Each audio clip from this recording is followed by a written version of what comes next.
Dans un monde où les énergies, visibles et invisibles, interagissent constamment, il devient essentiel de protéger notre champ énergétique spirituel. Ce champ, qui est le reflet de notre âme, peut facilement être perturbé par les influences extérieures, les paroles, les actions, ou même les pensées des autres. Lorsque nous ne prêtons pas attention, nous risquons de perdre notre équilibre intérieur, de nous laisser submerger par des émotions négatives et de nous éloigner de notre véritable essence spirituelle. Mais comment pouvons-nous préserver notre paix intérieure et protéger notre énergie des attaques extérieures? Comment maintenir notre lumière brillante malgré les tempêtes qui peuvent surgir autour de nous? Cette vidéo explorera les clés de la protection de notre champ énergétique spirituel en puisant dans la sagesse islamique, les enseignements du prophète Muhammad, paix soit sur lui, et les versets du Coran. Nous verrons comment nous ancrer dans la spiritualité pour devenir des protecteurs conscients de notre propre énergie et de notre connexion divine.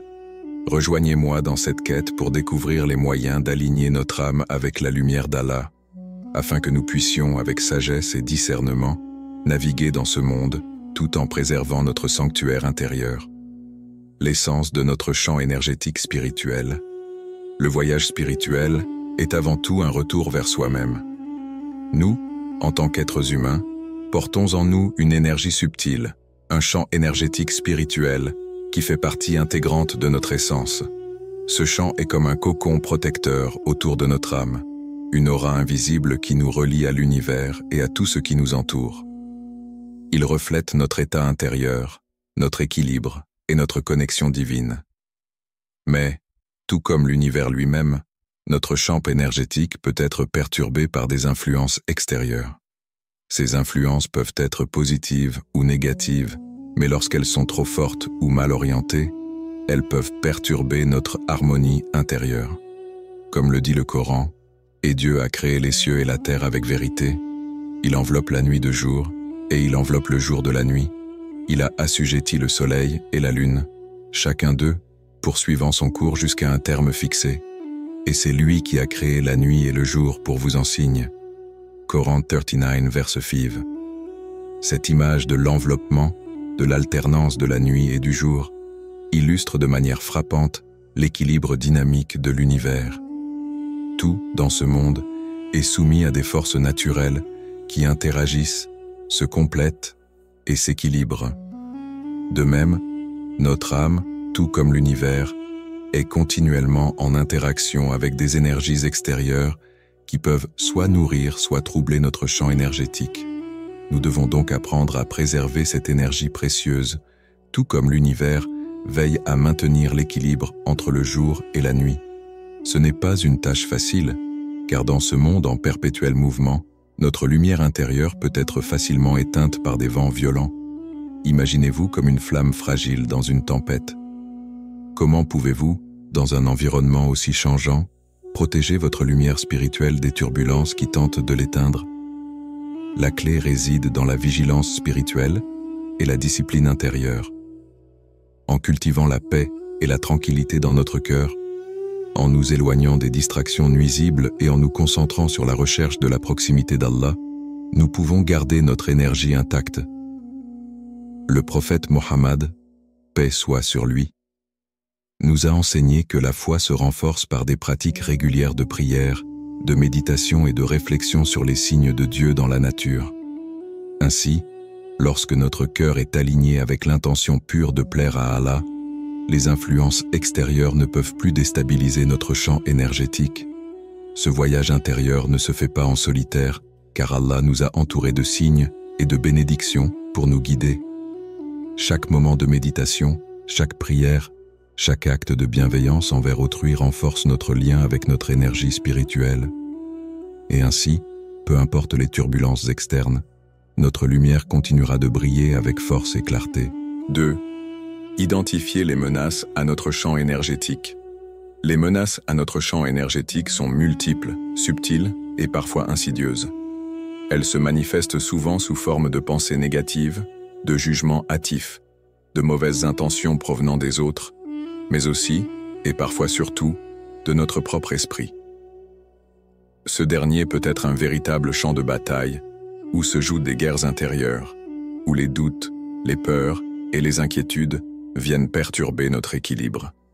Et dans ce tumulte intérieur, il est parfois difficile de discerner ce qui est vrai et ce qui est simplement une illusion de notre esprit perturbé. Le prophète Muhammad, paix soit sur lui, nous a appris à être vigilants face aux pensées et paroles négatives, à la fois celles des autres et les nôtres. Une histoire rapportée par Ibn Abbas nous rappelle cette précaution. Un jour, un homme vint se confier au prophète, paix soit sur lui parlant de la jalousie et de la haine qu'il ressentait envers une autre personne. Cette énergie négative bouillonnait dans son cœur et menaçait de détruire sa paix intérieure. Le prophète, paix soit sur lui, dans sa sagesse infinie, lui conseilla de rechercher la paix dans son propre cœur, de purifier son âme et de ne pas laisser la négativité d'autrui affecter sa lumière intérieure. Il l'invitait à se concentrer sur la paix et la guérison, et non sur la rancune.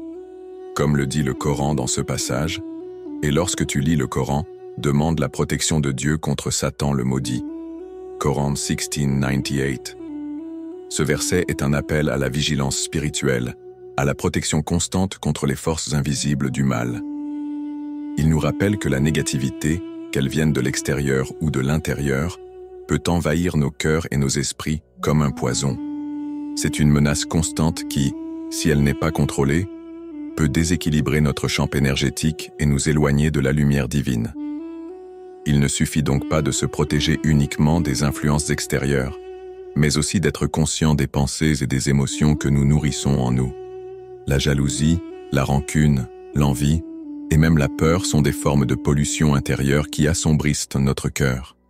Pour préserver notre champ énergétique, nous devons constamment purifier nos pensées et nos intentions. Cela nécessite une vigilance permanente, un retour à soi et une pratique de la pleine conscience spirituelle. Ainsi, comme le prophète, paix soit sur lui, nous l'a enseigné, nous devons nous efforcer de cultiver des pensées positives, pleines de bienveillance et de miséricorde, pour éviter que notre propre esprit ne devienne une menace à notre paix intérieure. 3. Les pratiques spirituelles pour créer un bouclier protecteur. Pour protéger notre champ énergétique, il est essentiel de commencer par purifier notre cœur. Ce n'est qu'en nettoyant notre cœur de toute impureté que nous pouvons véritablement bâtir un bouclier spirituel solide. Chaque prière, chaque acte de dévotion, chaque moment de réflexion devient une fortification contre les influences extérieures qui cherchent à perturber notre paix intérieure. En islam, ces pratiques spirituelles ne sont pas seulement des rituels, mais des armes puissantes dans cette lutte invisible. Elles nous permettent de renforcer notre connexion à Allah et de nous protéger des énergies négatives qui nous entourent. Le prophète Muhammad, paix soit sur lui, nous a enseigné des pratiques spécifiques pour nous protéger spirituellement. Il nous a dit, « Celui qui récite la sourate Al-Falaq et la sourate An-Nas 3 fois le matin et 3 fois le soir, rien ne pourra lui nuire. » Sahih al-Bukhari. Ces 2 sourates, remplies de puissantes invocations de protection, agissent comme un bouclier contre les forces invisibles qui pourraient perturber notre équilibre spirituel. Leur récitation, faite avec sincérité et pleine conscience, devient une arme de protection. En les récitant, nous nous entourons de la lumière divine et notre âme se renforce contre les attaques invisibles, qu'elles soient issues de l'extérieur ou de notre propre esprit. Une autre pratique tout aussi fondamentale est le dhikr, le souvenir de Dieu. Le Coran nous rappelle l'importance de cette pratique en ces termes. Certes, par le souvenir de Dieu, les cœurs trouvent la tranquillité. Coran 13:28. Le dhikr est une forme de méditation spirituelle qui nous permet de rester ancrés dans la présence divine. Chaque invocation, chaque mot prononcé en l'honneur d'Allah, est une manière de nourrir notre âme et de repousser les énergies perturbatrices. C'est dans cette tranquillité retrouvée que nous puisons la force nécessaire pour repousser toute énergie négative qui pourrait chercher à nous influencer. Ces pratiques ne sont pas seulement des rituels externes, mais elles agissent en profondeur, transformant notre cœur et notre esprit. Lorsque nous pratiquons la prière avec sincérité, lorsque nous récitions les sourates Protect, l'impact de nos intentions et de nos pensées. Nos intentions et nos pensées ne sont pas seulement des réflexions passagères, elles ont le pouvoir de déterminer la qualité de notre énergie spirituelle. Chaque pensée, chaque désir qui naît dans notre cœur est une graine semée dans notre champ énergétique. Une pensée pure et une intention sincère de se rapprocher de Dieu élèvent notre champ énergétique et créent une aura de lumière et de protection. À l'inverse, lorsque nos pensées sont entachées de colère, de haine ou de jugement, elles agissent comme des fissures dans ce même champ, permettant aux influences nuisibles d'y pénétrer. Notre esprit est un jardin, et c'est à nous de le cultiver avec des graines de pureté et de bienveillance. Une histoire du prophète Muhammad, paix soit sur lui, illustre parfaitement cette réalité. Un homme, accablé par la culpabilité de ses actions passées, s'approcha du prophète, paix soit sur lui, tremblant de peur et de regret. Il se confia à lui, avouant la lourdeur de son cœur. Le prophète, paix soit sur lui, répondit simplement mais profondément. Ton cœur purifie-toi avec la sincérité, et Dieu purifiera ton âme. Sahih Muslim. Cette parole du prophète, paix soit sur lui, souligne une vérité fondamentale. La purification commence par l'intention. Si notre cœur est pur, si nos intentions sont sincères et alignées avec la volonté divine, notre champ énergétique sera protégé et renforcé. Lorsque nous nourrissons des intentions pures, notre énergie se stabilise et se renforce. Mais lorsqu'elles sont empreintes de rancune, de jugement ou de pensées négatives, ces dernières affectent non seulement notre propre paix intérieure, mais aussi l'équilibre de notre champ spirituel. Les pensées négatives agissent comme des fissures invisibles qui permettent à la négativité de pénétrer, de perturber notre esprit et de créer un déséquilibre. C'est pourquoi la vigilance spirituelle sur nos pensées et nos intentions est primordiale. Chaque intention de bien, chaque pensée positive devient un bouclier qui protège notre cœur et renforce notre connexion à Allah. Nous devons cultiver la conscience de l'importance de ces pensées et intentions, car elles ont un impact profond sur notre bien-être spirituel. Lorsque nous aspirons à purifier notre cœur, à nourrir nos pensées de lumière et de sincérité, nous pouvons être assurés que notre champ énergétique sera protégé des influences extérieures. Section 5. Le pouvoir de la prière et de l'appel à Dieu. La prière est la ligne de défense ultime dans notre voyage spirituel. Lorsqu'on se soumet à Allah en prière, nous faisons plus qu'une simple action de dévotion. Nous nous inclinons devant lui dans une soumission totale, abandonnant nos préoccupations, nos peurs et nos désirs personnels. Ce geste humble ouvre notre cœur à la lumière divine et à la protection d'Allah. En nous appuyant sur lui, nous trouvons la force de faire face aux défis extérieurs, aux perturbations de notre environnement et de notre propre esprit, tout en alignant notre énergie sur sa volonté. La prière devient ainsi non seulement un acte de culte, mais un moyen puissant de renforcer notre champ énergétique spirituel. Le Coran nous rappelle ce lien profond entre nous et Allah dans le verset suivant.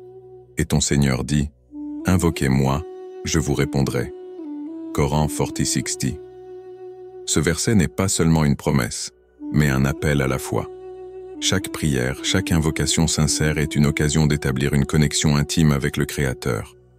Lorsque nous levons les mains et ouvrons notre cœur dans la prière, nous n'appelons pas seulement à la protection divine, mais nous sollicitons également la purification et le renforcement de notre champ énergétique. À chaque supplication, à chaque dua, nous invitons Allah à guider nos actions, à illuminer nos pensées et à protéger notre âme des forces qui cherchent à la perturber. Dans ce moment sacré, nous trouvons non seulement la guidance, mais aussi une véritable paix intérieure. La prière devient un ancrage spirituel, nous rétablissant dans un état de calme et d'équilibre. Chaque fois que nous nous tournons vers Allah, nous renforçons notre champ énergétique en nous orientant vers sa lumière et sa sagesse. Nous demandons protection contre les influences nuisibles, qu'elles viennent de l'extérieur ou de notre propre esprit perturbé, et nous implorons sa miséricorde pour purifier nos cœurs et nos intentions. Ainsi, la prière est bien plus qu'une simple obligation. Elle est une source de force et de protection. Elle devient une barrière spirituelle, un bouclier contre les énergies négatives et une occasion de renouveler notre connexion à Allah, le gardien et protecteur de toutes choses. Protéger notre champ énergétique spirituel ne réside pas simplement dans des rituels extérieurs, mais dans une prise de conscience constante de notre relation avec Allah et de la vigilance intérieure face aux influences extérieures. Si nous avons cette conscience, nous trouverons la force de naviguer dans ce monde tout en restant ancrés dans notre lumière divine. Ainsi, nous devons constamment cultiver cette connexion intérieure, garder notre cœur pur et notre esprit clair, et nous rappeler que, comme le dit le Coran, la vérité vient de votre Seigneur. Ne soyez donc pas parmi ceux qui doutent. Coran 2:147.